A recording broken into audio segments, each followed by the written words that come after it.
اللہ رب العالمین کے فضل اور احسان سے الحمدللہ سورہ بقرہ کے 10 رکوع مکمل ہوئے۔ آج انشاءاللہ 11ویں رکوع سے ہم آغاز کریں گے۔ جو پچھلا رکوع ہم نے پڑھا تو اس میں کچھ جامع عبادات کا ذکر تھا، جیسے یتیموں کے ساتھ حسن سلوک، مساکین کے ساتھ اچھا سلوک کرنا، لوگوں سے اچھی بات کرنا۔ لیکن کتنی خوبصورت تعلیم ہے، قرآن پاک فرماتا وَلِلنَّاسِ وَقُولُوا لِلنَّاسِ حُسْنًا، لوگوں سے جب بھی بات کرو اچھے طریقے سے بات کیا کرو۔ اسی طرح قرآن مجید ہماری ڈیلی روٹین لائف، یعنی جس کو سوشل لائف کہا جاتا ہے، معاشرتی زندگی کو سنوارنے کے لیے ہمیں مختصر سے سبق دیتا رہتا ہے، اور وہ سبق اس کو یاد رہتے ہیں جو روزانہ قرآن کی تلاوت کرتا ہے۔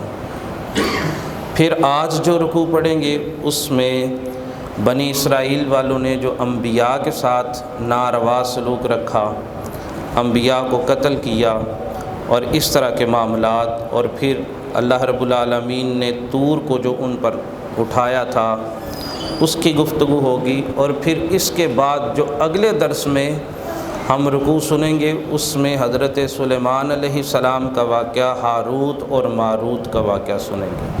تو بلا تاخیر آج کے رکوع کا آغاز کیا جاتا ہے۔ میں ہر دفعہ درس کا آغاز کرنے سے پہلے یہ بات ضرور عرض کرتا ہوں، دیکھیں ہر بات کے، ہر معاملے کے کچھ نہ کچھ آداب ہوتے ہیں۔ تو درس قرآن سننے کے آداب یہ ہیں کہ آپ یوں سنیں کہ جیسے رب آپ سے باتیں کر رہا ہے،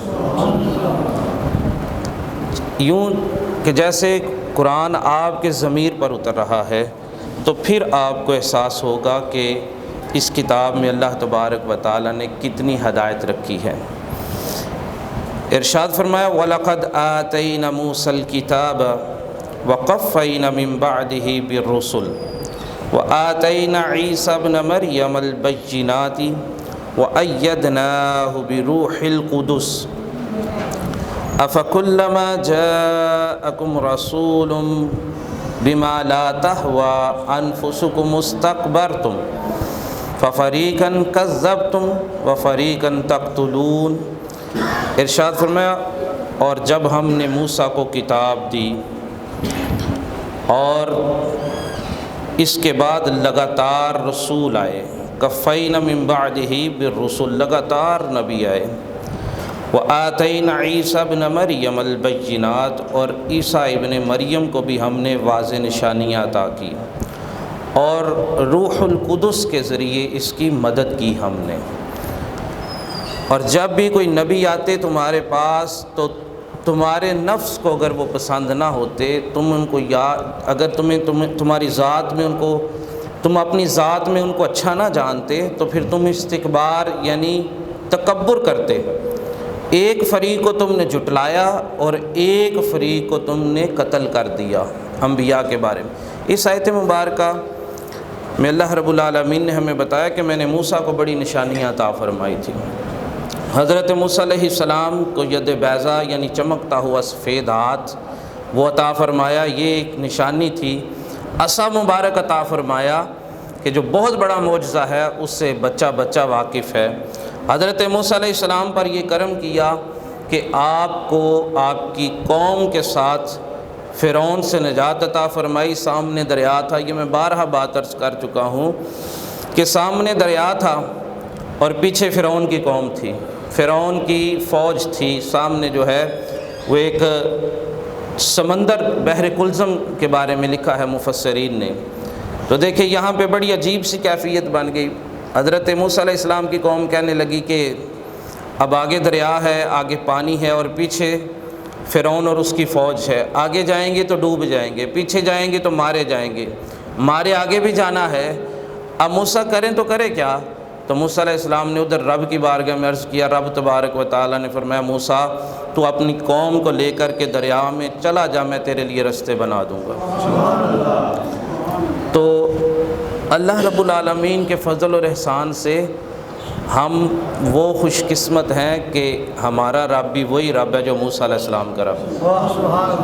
اور ان کی قوم تو بڑی سرکش قوم تھی، واضح الفاظ میں موسیٰ علیہ السلام سے کہہ دیتی تھی جاؤ تم لڑو اور تمہارا رب لڑے۔ قرآن پڑھے نا تو قرآن مجید بتاتا ہے کہ ان کا انداز تکلم کیا تھا۔ بنی اسرائیل والے کہتے تھے اپنے رب سے کہو ہمیں بتائے وہ گائے کس رنگ کی ہے، اپنے رب سے کہو یہ کام کرے، اپنے رب سے کہو وہ کام کرے، کبھی یہ نہیں کہتے تھے کہ ہمارے رب سے یہ کہو۔ یعنی یہ قوم تھی۔ اور اندازہ لگائیں کہ جب نبی کے ساتھ جڑے ہوئے ہیں تو پھر رب تبارک و تعالیٰ نے قوم کو نہیں دیکھا بلکہ نبی کو دیکھا ہے۔ سبحان اللہ۔ تو یہاں پہ ایک بات سنیں کہ ہمارا تعلق کس کے ساتھ ہے؟ خلق سے اولیاء، اولیاء سے رسول، اور رسولوں سے اعلیٰ ہمارا نبی۔ حضرت موسیٰ علیہ السلام نے اللہ کی بارگاہ میں بارہا عرض کیا یا اللہ میں نے ایک قوم کا ذکر تو رات میں پڑھا ہے جو بڑی ہی عظمتوں والی ہے، وہ اپنے ہی بھائیوں پر خرچ کرے گی تو تو اسے 2 اجر عطا فرمائے گا، ایک صلہ رحمی کا اور دوسرا صدقہ کرنے کا، یا اللہ وہ قوم مجھے دے دے۔ تو رب نے فرمایا وہ قوم میرے احمد کی ہے، سبحان اللہ۔ وہ امت میرے احمد کی ہے۔ 9 دفعہ تو رات کے اندر حضرت موسیٰ علیہ السلام نے اللہ کی بارگاہ میں یہ دعا کی ہے، اور پھر عرض کرنے لگے یا اللہ وہ امت نہیں دینی تو مجھے ہی اس نبی کا امتی بنا دے۔ سبحان اللہ۔ حضرت عیسیٰ علیہ السلام کو بھی واضح نشانیاں دی گئی۔ حضرت عیسیٰ علیہ السلام مٹی سے پرندہ بناتے، پھونک مارتے، وہ اڑنا شروع ہو جاتا۔ ماں کے پیٹ سے جو بچہ نبینہ پیدا ہوتا، حضرت عیسیٰ علیہ السلام اس کو دم کرتے اور اللہ تبارک و تعالیٰ اس کو آنکھیں عطا فرما دیتا۔ آج بھی بائی برتھ جو بلائنڈ پیدا ہوتا ہے نا بچہ، اس کا علاج نہیں ہے، پیدائشی طور پہ جو بلائنڈ ہوتا ہے، مگر اللہ تبارک و تعالیٰ پھر ان اللہ علی کل شیء قدیر ہے، وہ جو چاہے وہ کر سکتا ہے۔ حضرت عیسیٰ علیہ السلام کو یہ بھی نشانی عطا فرمائی۔ پھر حضرت عیسیٰ علیہ السلام آپ تو مردوں کو بھی زندہ کر دیا کرتے تھے۔ آپ کوڑ کا مرض، یہ سفید داغ سے ہو جاتے ہیں جلد کے اوپر اور پھر آزاد جھڑنا شروع ہو جاتے ہیں، اس کا علاج کیا کرتے تھے۔ لا علاج امراض کا علاج حضرت عیسیٰ علیہ السلام کے پاس موجود تھا۔ اور پھر رب تبارک و تعالیٰ نے فرمایا وَأَيَّدْنَاهُ بِرُوحِ الْقُدُسِ، ہم نے اس کی مدد روح الامین یعنی حضرت جبریل امین کے ساتھ کی۔ ہر لمحہ حضرت جبریل امین حضرت عیسیٰ علیہ السلام کے ساتھ رہا کرتے تھے۔ اور یہاں تو نبی کے ساتھ ہے نا۔ ایک مرتبہ حضرت حسان ابن ثابت رضی اللہ تعالیٰ عنہ نے حضور کی نعت پڑھی تو نبی کریم صلی اللہ علیہ وسلم نے ان کو دعا کیا دی تھی؟ آپ نے فرمایا اللہم ایدہ بروح القدس، اللہ جبریل امین کے ذریعے تیری مدد فرمائے۔ یہاں نبیوں کی مدد جبریل امین کر رہے ہیں، وہاں امت محمدیہ کی مدد جبریل امین کر رہے ہیں۔ اور پھر فرمایا جب نبی آئے اور تمہیں وہ پسند نہ آئے۔ بنی اسرائیل والے بڑے سارے لوگ ایسے تھے کہ انبیاء کا انداز تکلم نہ پسند آتا تو ان کو جھٹلا دیتے آتے آئی جھوٹے نے بس، اور نہیں یہ سچے نبی نہیں ہے۔ کبھی کہہ دیتے بس تکبر کرتے کہ یہ نبی، یہ تو نبی ہو ہی نہیں سکتا۔ مفسرین نے لکھا حضرت موسیٰ علیہ السلام سے لے کر کے حضرت عیسیٰ علیہ السلام تک 4000 انبیاء بنی اسرائیل میں تشریف لائے۔ اور یہ بھی لکھا مفسرین نے، یہ کرتے کیا تھے؟ ایک ہی دن میں 70 انبیاء کو شہید کیا کرتے تھے، 70 انبیاء کو، اور کبھی کسی کو جھٹلا دیا، کبھی کسی کو شہید کر دیا، یہ ان کا طریقہ کار تھا۔ اگلی آیت مبارکہ میں فرمایا وَقَالُوا قُلُوبُنَا غُلْفٌ بَل لَّعَنَهُمُ اللَّهُ بِكُفْرِهِمْ فَقَلِيلًا مَّا يُؤْمِنُونَ۔ وہ یہ کہا کرتے مذاق کے طور پر، نبی کی بارگاہ نبی کریم صلی اللہ علیہ وسلم سے یہ کہتے تھے، یہ بنی اسرائیل والے، یہ یہودی کہتے تھے ہمارے دلوں پر تو پردہ پڑا ہوا ہے، غلاف چڑھا ہوا ہے، ہمارے دلوں پر تو پردے پڑے ہیں، ہم نہیں سنیں گے آپ کی بات، ہمارے دل آپ کی بات سننے کے حوالے سے جو ہیں وہ بند ہیں۔ اب جب انہوں نے یہ بات کی نا نبی کریم صلی اللہ علیہ وسلم سے، بھئی ہم آپ کی بات نہیں سن سکتے، ہمارے دل بند ہیں، جیسے آج بھی لوگوں سے کوئی بات کی جائے نا تو وہ ان کے مزاج کی بات نہ ہو تو وہ کہہ دیتے ہیں بھئی تو اپنی گل کول رکھ، وہ ساڈا دل بند ہے، تو رہن دے سانو اسی جو ہیں۔ اس طرح مذاق اڑایا کرتے تھے۔ اب جب نبی کا مذاق اڑایا جاتا ہے اور پھر مذاق بھی امام الانبیاء کو اڑایا جائے تو پھر رب تبارک و تعالیٰ کو یہ بات گوارا نہیں ہے۔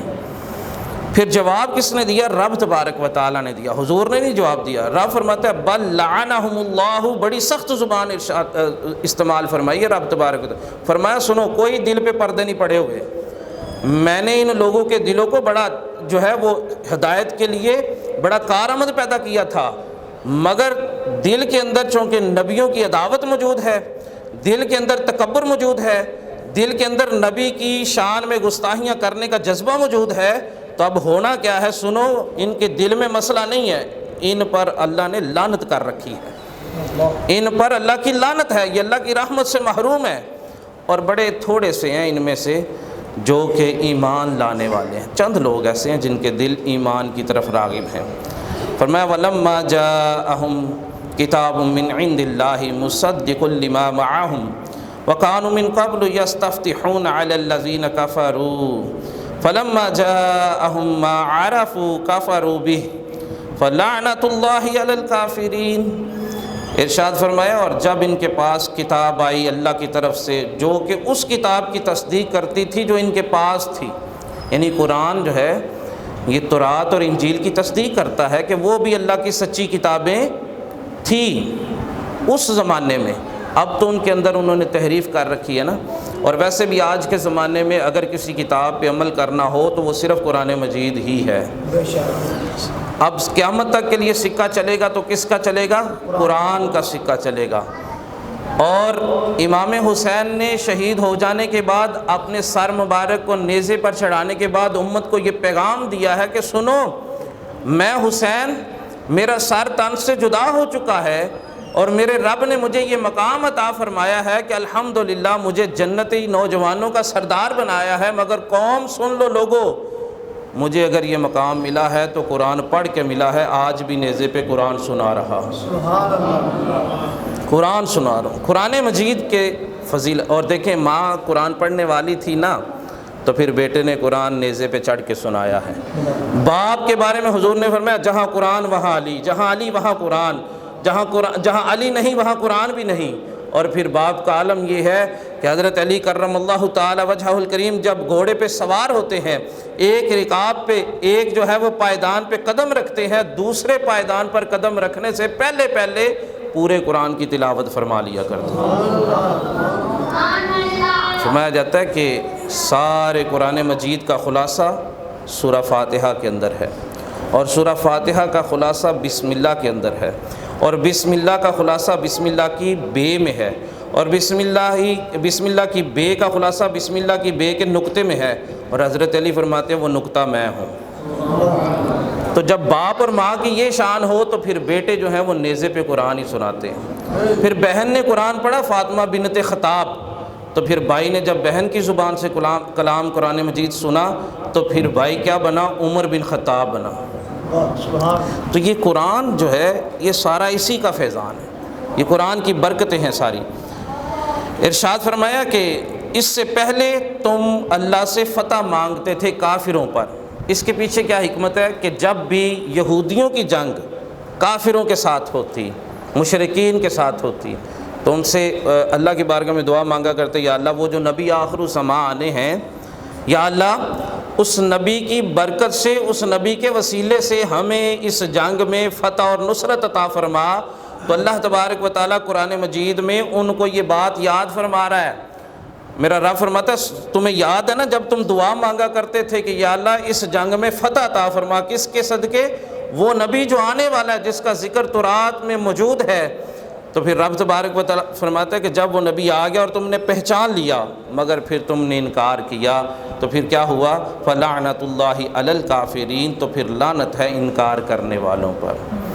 اب یہاں پہ رک کے میں ایک چھوٹی سی بات عرض کرتا ہوں۔ دیکھیں بنی اسرائیل والے امام الانبیاء کے وسیلے سے رب کی بارگاہ میں دعا مانگا کرتے تھے، یا اللہ وہ جو نبی آنے والے ہیں ان کے صدقے ہمیں فتح عطا فرما۔ یستفتحون، یہ قرآن کے الفاظ ہیں۔ تو کون مانگتے تھے؟ بنی اسرائیل والے، حالانکہ وہ نبی کریم صلی اللہ علیہ وسلم کو نہ تب مانتے تھے نہ بعد میں انہوں نے مانا، بن مانے ہی حضور کا وسیلہ دیتے تو رب ان کو فتح عطا فرما دیتا۔ آپ وہ خوش قسمت لوگ بیٹھے ہیں جن کا تعلق ڈائریکٹ اس نبی کے ساتھ ہے، اور فریاد امتی جو کرے حال زار میں، ممکن نہیں کہ خیر البشر کو خبر نہ ہو۔ امام الانبیاء کا وسیلہ دے کے رب سے دعا مانگے، رب تبارک و تعالیٰ تو یہودیوں کی مان لیتا ہے، آپ کی نہیں مانے گا۔ اور پھر ارشاد فرمایا کہ ایسا کرنے والوں پر رب تبارک و تعالیٰ نے لعنت فرمائی، یعنی اس کی رحمت سے محروم ہیں یہ لوگ۔ بئس ما اشتروا بہ انفسکم ان یکفروا بما انزل اللہ بغیا ان ینزل اللہ من فضلہ علی من یشاء من عبادہ فباؤوا بغضب علی غضب وللکافرین عذاب مہین۔ ارشاد فرمایا کتنی بری تجارت ہے جو تم نے اپنی جانوں کی ہے کفر خرید کر کے، اور جو اللہ نے نازل کیا تم نے اس سے سرکشی کی ہے، اور اللہ جسے چاہتا ہے اس پر اپنا فضل فرماتا ہے، اور تم نے غضب کے اوپر غضب کیا ہے۔ وَلِلْكَافِرِينَ عَذَابٌ مُّهِينٌ، اور کافروں پر رسوا کر دینے والا عذاب ہے۔ یہاں پہ یعنی یہ جو یہودی تھے انہوں نے چونکہ نبی کریم صلی اللہ علیہ وسلم پر ایمان نہیں لائے تھے، نہ قرآن کو مانا تھا، تو رب تبارک و تعالیٰ نے فرمایا یہ بہت بڑا ظلم کیا تم نے۔ اور پھر دوسری چیز یہ کہتے تھے کہ یہ نبوت جو ہے یہ تو بنی اسرائیل کا خاصہ ہے، سارے نبی بنی اسرائیل میں آئے ہیں، اور یہ نبی جو آئے ہیں یہ بنی اسماعیل سے آگے ہیں، تو لہٰذا ہم انہیں نہیں مانیں گے۔ حضرت صفیہ رضی اللہ تعالی عنہا یہ نبی کریم صلی اللہ علیہ وسلم کی زوجہ ہیں، میری اور آپ کی ماں ہیں، امہات المومنین میں سے ہیں۔ حضرت صفیہ رضی اللہ تعالی عنہا آپ کے ساتھ حضور کا نکاح ہوا جب خیبر فتح ہوا۔ آپ پہلا مذہب ان کا یہودی مذہب تھا، یہودیوں کے بہت بڑے عالم کی بیٹی تھی اور ان کا چچا بھی بہت بڑا عالم تھا۔ آپ فرماتی ہیں کہ جب نبی کریم صلی اللہ علیہ وسلم ہجرت فرما کے تو مدینہ طیبہ تشریف لائے تو میرا باپ اور میرا چچا دونوں بڑے عالم تھے تورات کے، دونوں نے تورات میں پڑھ رکھا تھا کہ ایک نبی آئیں گے جن کی ہجرت جو ہے وہ مدینہ طیبہ ہوگی، اور یہ ساری باتیں۔ اور مدینہ طیبہ میں یہودیوں کے جو قبیلے رکے ہوئے تھے نا وہ اسی وجہ سے رکے تھے کہ جب وہ نبی آئیں گے تو ہم نے ان پر ایمان لانا ہے۔ تو یہ دونوں حضرات گئے، حضرت صفیہ بتاتی ہیں رضی اللہ تعالی عنہا، آپ بتاتی ہیں جب یہ دونوں حضرات گئے اور جا کر کے سوالات کیے، جب واپس آئے تو میں نے ان کی باتیں پردے میں رہتے ہوئے سنی۔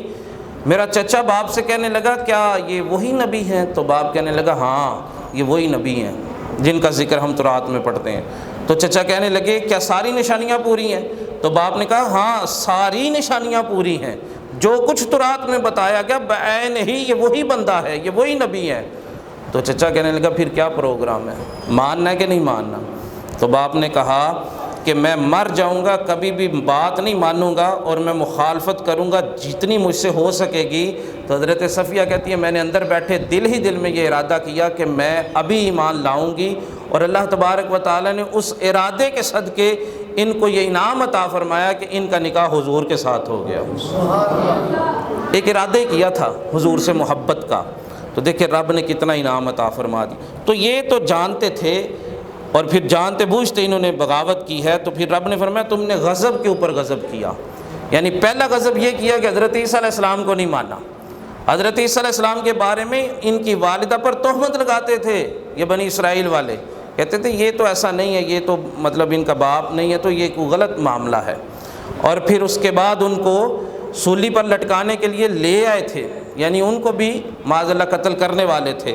اور دوسرا غضب انہوں نے کیا کیا، حضور کو نہ مان کے غضب کیا۔ قرآن یہ کہتے ہیں تم نے غضب کے اوپر غضب کیا ہے، اور سن لو پھر میں ایسا عذاب دوں گا کہ ساری کائنات میں ذلیل کر دیا جائے گا تمہیں۔ وَإِذَا قِيلَ لَهُمْ، اور جب کہا گیا آمنوا ایمان لاؤ بما انزل اللہ، جو نازل کیا اللہ نے، قالوا نؤمن بما انزل علینا، وہ کہتے ہیں ہم تو ایمان لاتے ہیں اسی پر جو ہم پر نازل ہوا ہے، وَيَكْفُرُونَ بما وراء، جو اس کے علاوہ ہے ہم اس کا انکار کرتے ہیں، ہم نہیں اس کو مانتے، وَهُوَ الْحَقُّ، اور وہ حق ہے، مُصَدِّقًا لِمَا مَعَهُمْ، جو اس کی تصدیق کرتا ہے جو ان کے پاس موجود ہے، یعنی جو قرآن مجید ہے یہ تو سچی کتاب ہے کیونکہ یہ تورات کی تصدیق کرتی ہے۔ قُلْ فَلِمَ تَقْتُلُونَ أَنْبِيَاءَ اللَّهِ مِنْ قَبْلُ إِن كُنْتُمْ مُؤْمِنِينَ، اگر تم ایمان والے ہو، اگر تم کہتے ہو دعویٰ کرتے ہو کہ ہم ایمان والے ہیں، ہماری کتاب سچی ہے، تو ہمیں یہ تو بتاؤ کہ پھر نبیوں کو کیوں قتل کرتے تھے؟ تو پتہ چلا کہ یہ جو بنی اسرائیل والے دعویٰ کرتے تھے نا کہ ہم تورات کو ماننے والے ہیں، ایمان رکھنے والے ہیں، رب تبارک و تعالیٰ نے وہ بھی بات واضح کر کے بتا دی کہ کوئی ایمان نہیں ہے ان کا، یہ کسی تورات پہ ایمان نہیں رکھتے۔ اگر ایمان والے ہوتے تو کبھی رب نے بھی یہ حکم دیا ہے کہ نبیوں کو قتل کرو۔ تو لہٰذا یہ نہ تورات کی بات مانتے ہیں نہ کسی اور اصلاحی کتب کی بات مانتے، بلکہ یہ صرف اپنے نفس کی اطاعت کرتے ہیں، یہ کسی علمی کتاب کو ماننے والے نہیں ہیں۔ ارشاد فرمایا وَلَقَدْ جَاءَكُم مُوسَىٰ بِالْبَيِّنَاتِ ثُمَّ اتَّخَذْتُمُ الْعِجْلَ مِن بَعْدِهِ وَأَنْتُمْ ظَالِمُونَ۔ اور جب موسیٰ علیہ السلام واضح نشانیاں لے کے آئے اور تم نے بعد میں بچھڑے کی پوجا شروع کر دی اور تم ظالموں میں سے ہو گئے۔ حضرت موسیٰ علیہ السلام گئے تھے نا کوہ طور پہ، اللہ کے ساتھ وعدہ تھا 40 راتوں کا، پہلے 30 راتوں کا تھا، پھر 10 راتیں اور بڑھا دی گئی۔ تو یہ جو بنی اسرائیل والے تھے انہوں نے گائے کے بچے کی پوجا شروع کر دی، یعنی کفر جو تھا، شرک ان کے دلوں میں بسا ہوا تھا۔ یعنی یہ تو حضرت موسیٰ علیہ السلام کے ساتھ بھی وفادار نہیں تھے، وہ چند دنوں کے لیے ان سے دور گئے اور انہوں نے دین موسوی کو چھوڑ کر کے وہ شرک شروع کر دیا، گائے کے بچے کی پوجا شروع کر دی۔ تو رب نے فرمایا تم تو اتنے بے وفا ہو کہ موسیٰ چند دنوں کے لیے گیا تھا تو تم نے جو ہے وہ گائے کی پوجا شروع کر دی۔ وَإِذْ أَخَذْنَا مِيثَاقَكُمْ وَرَفَعْنَا فَوْقَكُمُ الطُّورَ خُذُوا مَا آتَيْنَاكُمْ بِقُوَّةٍ وَاسْمَعُوا قَالُوا سَمِعْنَا وَعَصَيْنَا وَأُشْرِبُوا فِي قُلُوبِهِمُ الْعِجْلَ بِكُفْرِهِمْ قُلْ بِئْسَ مَا يَأْمُرُكُمْ بِهِ أَيْ إِيمَانُكُمْ إِن كُنتُم مُّؤْمِنِينَ۔ چند 2 آیات باقی ہیں۔ فرمایا گیا کہ جب ہم نے تم سے پکا وعدہ لیا، کب لیا؟ جب تمہارے اوپر طور کو اٹھا کر کے لے آئے۔ بنی اسرائیل والوں پر اللہ تبارک و تعالیٰ نے کوہ طور، یہ پہاڑ ہے، اور کوہ طور پہاڑ جو ہے نا یہ کوئی بہت بڑا پہاڑ نہیں ہے، یہ بڑا پورے سے قد کا بڑا چھوٹا سا پہاڑ ہے، مگر رب تبارک و تعالیٰ کو اس کی عاجزی پسند آ گئی، اسی وجہ سے اس پہ کلام فرمایا کرتا تھا۔ اللہ کو عاجزی بڑی پسند ہے، تکبر نہیں پسند رب تبارک۔ کبریائی میرے رب کی چادر ہے، تکبر سخت ناپسند ہے۔ فرمایا گیا حدیث پاک میں جس کے دل میں ایک رائی برابر بھی تکبر ہوگا، رائی آپ بہتر سمجھتے ہیں، مجھ سے زیادہ سمجھتے ہیں، شاید میں نے رائی کا دانہ نہیں دیکھا ہوا، آپ کے تو بچے نے دیکھا ہوا ہے، تو رائی سمجھتے ہیں آپ مجھ سے زیادہ، تو جس کے دل میں رائی کے دانے کے برابر بھی تکبر ہوگا وہ جنت میں داخل نہیں ہو سکے گا۔ تکبر کیا ہے؟ کسی مسلمان بھائی کو حقیر جاننا، اور حضور نے فرمایا کسی شخص کے بدبخت ہونے کے لیے یہی کافی ہے کہ وہ اپنے مسلمان بھائی کو حقیر جانے۔ حقیر آج تکبر، وہ ساڈے کول پیسہ ہے، انہاں کول کیڑی گل دا پیسہ، ساڈے کول چدراہٹ، ساڈا مال، ساڈے بچے باہر، ساڈے کول نیشنلٹیاں، ساڈی گڈی وڈی، ساڈی کوٹھی وڈی، بینک بیلنس زیادہ، انہاں لوکاں نوں کی پتہ ہے۔ تو یزید بھی یہی کہا کرتا تھا، یزید بھی یہ کہتا تھا کہ ان کو کس بات کا پتہ ہے، مگر رب تبارک و تعالیٰ نے ذلیل کر کے رکھ دیا۔ یزید کے 14 بیٹے تھے، 5 بیٹیاں تھیں، کائنات میں کہیں پہ بھی چلے جائیں کسی سے پوچھ لیں، کوئی بندہ یزید کی اولاد ہونے کا دعوے دار ہی نہیں ہے۔ اور میں قربان جاؤں، کربلا سے صرف ایک شہزادہ بچا تھا، سیدنا امام زین العابدین، اور کائنات کے چپے چپے پر آج سادات موجود ہیں۔ کیا فرمایا کہ جب ہم نے طور کو تمہارے اوپر کیا اور تم سے کہا کہ ہاں مانو اب، تو تم نے کہا کہ ہاں ٹھیک ہے، مگر چونکہ زبان سے کہا تھا اور دل میں یہ کہتے تھے وعصینا، اور ہم نہیں مانتے، دل میں یہ کہا کرتے تھے۔ اور جو تمہارے دلوں میں بچھڑے کی پوجا، بچھڑے کی محبت یعنی گائے کے بچے کی محبت گر کر چکی تھی، اے محبوب ان سے کہو کہ کتنا برا حکم دیتا ہے تمہارا ایمان تمہیں اگر تم ایمان والے ہو۔ یعنی یہ عجیب ایمان ہے کہ جو تمہیں بار بار گائے کے بچے کی پوجا کی طرف لے کے جاتا ہے، یعنی یہ ایمان والے تھے ہی نہیں، یہ دعویٰ کرتے تھے ایمان کا مگر تھے ہی نہیں۔ پھر آگے ارشاد فرمایا گیا قل ان کانت لکم الدار الآخرۃ عند اللہ خالصۃ من دون الناس فتمنوا الموت ان کنتم صادقین۔ اے محبوب ان سے کہو کہ اگر آخرت کا دن دار الاخرہ اللہ کے ہاں صرف تمہارے لیے ہے، باقی کسی کے لیے نہیں ہے، تو پھر موت کی تمنا کرو اگر تم سچے ہو، اگر تم سچے ہو تو پھر موت کی تمنا کرو۔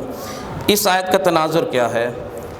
یہودی کہا کرتے تھے کہ ہم نے جنت میں جانا ہے، جنت میں اور کسی نے نہیں جانا، جنت صرف ہمارے لیے بنائی گئی ہے، جنت اور کسی کے لیے نہیں ہے، اور اگر ہمیں جنت جہنم میں جانا بھی پڑ گیا تو ہمارے بڑوں نے جتنے دن 40 دن 10 دن 70 دن وہ بچھڑے کی پوجا کی تھی نا، بس اتنے دن ہی ہم جہنم میں جائیں گے۔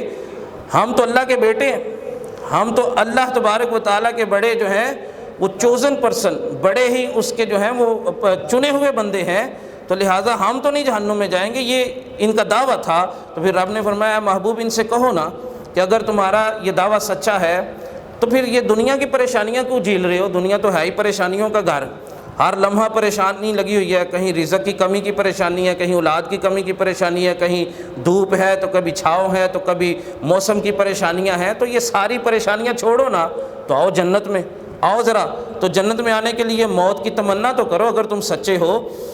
اور پھر قرآن کی سچائی دیکھیں، یہ قرآن سچا کلام ہے رب تبارک و تعالیٰ کا، اور یہاں پہ قرآن کی سچائی کی دلیل موجود ہے۔ وہ دلیل کیا ہے؟ ارشاد فرمایا وَلَن يَتَمَنَّوْهُ أَبَدًا بِمَا قَدَّمَتْ أَيْدِيهِمْ وَاللَّهُ عَلِيمٌ بِالظَّالِمِينَ، یہ کبھی بھی یہ ابداً کبھی قیامت تک کے لیے بھی یہ کبھی بھی تمنا نہیں کریں گے جو ان کے ہاتھوں نے کما رکھا ہے۔ واللہ علیم بالظالمین، اور اللہ ظالموں کو بہتر جاننے والا ہے۔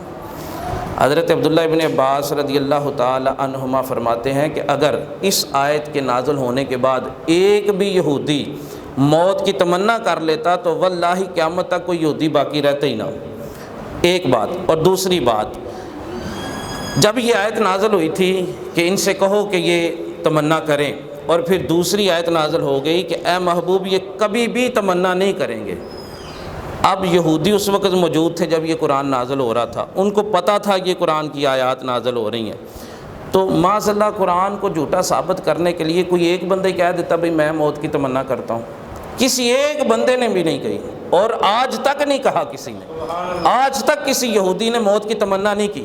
کیوں؟ قرآن کہتا ہے وَلَن يَتَمَنَّوْهُ، یہ جو لفظ آئے ہیں نا ان سے تاکید مراد ہے، اور ضرور بھی ضرور کبھی بھی یہ لوگ تمنا نہیں کریں گے موت کی۔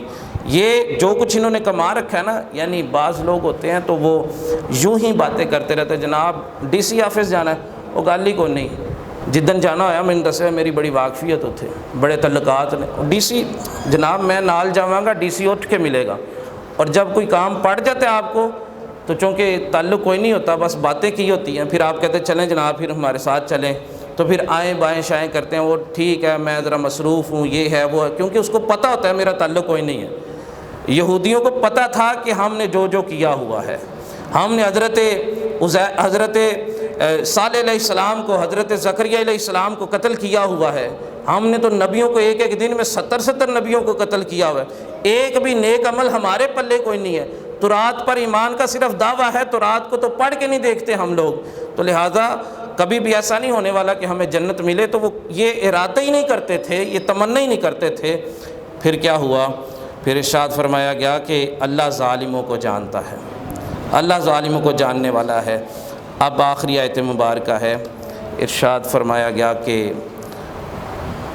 وَلَتَجِدَنَّهُمْ أَحْرَصَ النَّاسِ عَلَى حَيَاةٍ وَمِنَ الَّذِينَ أَشْرَكُوا يَوَدُّ أَحَدُهُمْ لَوْ يُعَمَّرُ أَلْفَ سَنَةٍ وَمَا هُوَ بِمُزَحْزِحِهِ مِنَ الْعَذَابِ أَن يُعَمَّرَ وَاللَّهُ بَصِيرٌ بِمَا يَعْمَلُونَ۔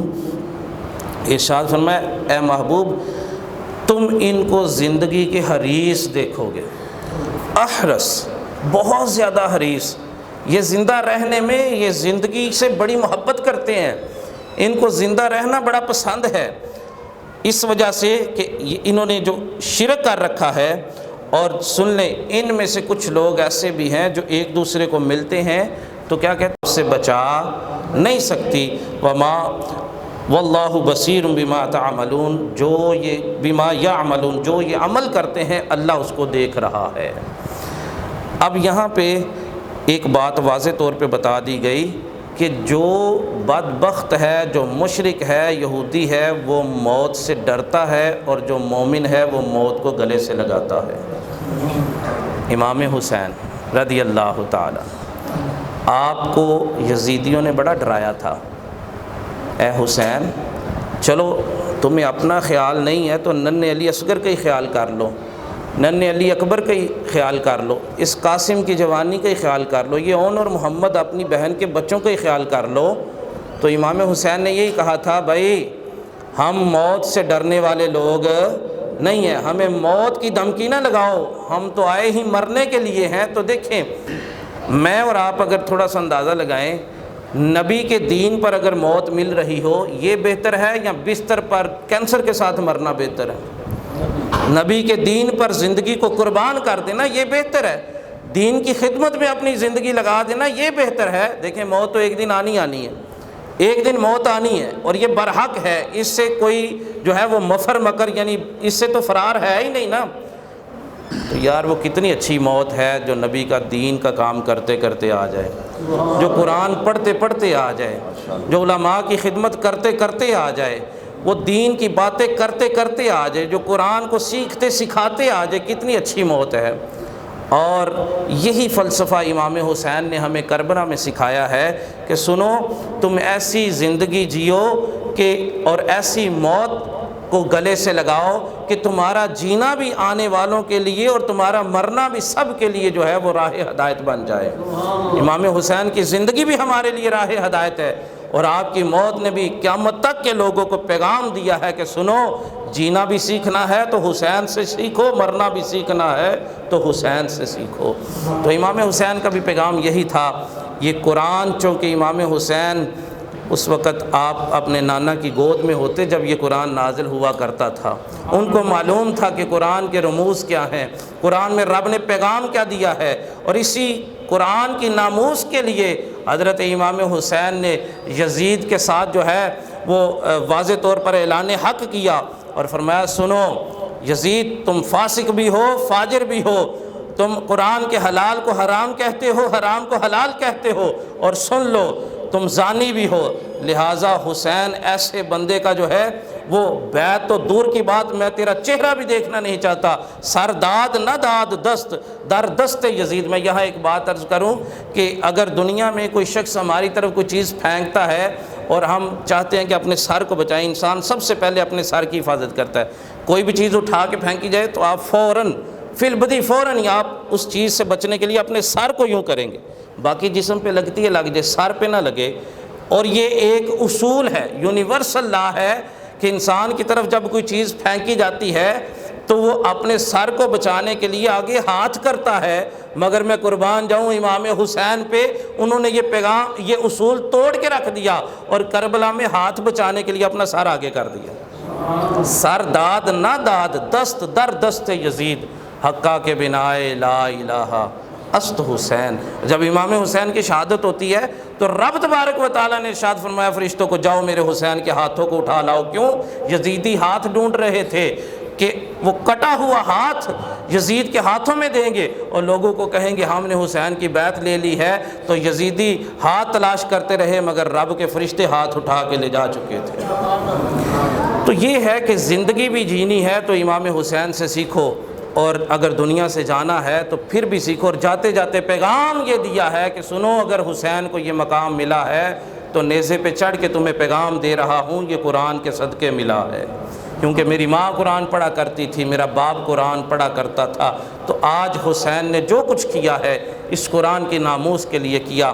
اللہ رب العالمین ہمیں اسی قرآن کے نظام کو نافذ کرنے کی توفیق عطا فرمائے. اصل چیز تو نفاذ قرآن ہے, نہیں نفاذ شریعت ہے. آج اسی چیز کی ضرورت ہے, آج قرآن کی تعلیم عام کرنے کی ضرورت ہے. آج جس کو ہم جمہوریت کہتے ہیں نا, یہی تو وہ فرعون, وہ یزید بھی کہتا تھا حسین ایسا کرو کہ مسجد سنبھال لو, مسجد میں جو ہے وہ نمازیں بھی تم پڑھایا کرو, مسجدوں کا نظام تمہارے پاس ہو, مصلی تمہارے پاس ہو, اذانیں تمہارے پاس ہو, سارے معاملات سنبھالو, مگر حکومت میں کروں گا. امام حسین نے کہا نہ, امامت صغرا بھی ہمارے ہاتھوں میں رہے گی, امامت کبریٰ بھی ہمارے ہاتھوں میں رہے گی. دین میرے نانے کا دین تخت پہ رہے گا. یہی پیغام تھا امام حسین کا. آج مجھے آپ کو مسجدوں تک محدود کر دیا گیا. آج ہمیں پارلیمنٹ میں جگہ نہیں دی جاتی. کیوں؟ کہ ملا لوگ اپنا کام کرے. بھائی سن لو, وہ پارلیمنٹ میں جس دن ایک ملا بھی آ گیا تو حضرت عمر کی تعلیمات کے مطابق جب اس نے فیصلہ کیا تو پھر دیکھیے گا کہ کیسے دنیا کے اندر اسلام چھا جاتا ہے. اور وہ کیسے آئے گا؟ جس کے اندر حسینی سوچ آئے گی۔ آج ہم اپنے نام کے ساتھ حسینی لکھنا پسند کرتے ہیں، کاش ہم جب بازار میں جائیں تو تب بھی حسینی ہوں، جب کاروبار کر رہے ہوں تو تب بھی حسینی ہوں، جب گھر بیٹھے ہوں تو تب بھی حسینی ہوں، جب گلی سے گزر رہے ہوں تو تب بھی حسینی ہوں۔ لہذا حسینیت جو ہے یہ کسی ایک شخصیت کا نام نہیں، یہ نظریے کا نام ہے، یہ ایک زندگی گزارنے کے انداز کا نام ہے، اور یزیدیت جو ہے یہ بھی ایک نظریہ ہے۔ اب فیصلہ آپ نے کرنا ہے کہ آپ حسینیت کے ساتھ ہیں یا یزیدیت کے ساتھ ہیں۔ لہٰذا اللہ رب العالمین کی بارگاہ میں دعا ہے کہ ہمیں حسینیت کا ساتھ دینے کی توفیق عطا فرمائے، ہمیں حقیقی لفظوں میں حسینی بننے کی توفیق عطا فرمائے۔ وما علینا الا البلاغ۔ حضرت دعا فرمائے۔